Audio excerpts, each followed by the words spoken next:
Welcome back to TM Digital World. Today I want to show how you can file your KRA Nil returns.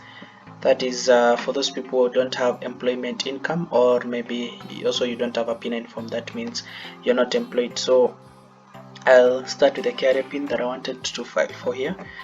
And as I type the KRA pin, remember that it's advisable that when you're using the KRA portal, always use a computer, because a phone tends to pose a challenge, especially when you're using the portal. So it's advisable that you use your computer. If you don't have a computer, you can go to a cyber.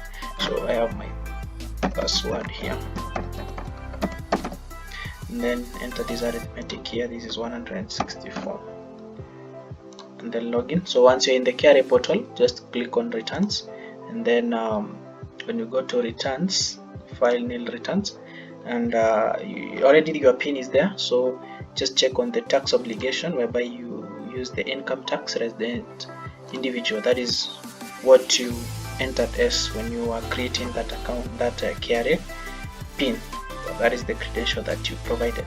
Then click on next. So once you're here, sometimes it's hard to know the last date that you filed your returns. So there's always a trick that you can use. Just come here and click the previous year, and then I'll just click a random date here, and it will give me the exact date that I'm supposed to file my returns from. So I'm supposed to file my returns from 21st 2nd 2018. So I'll just come click here, 21st 02 2018,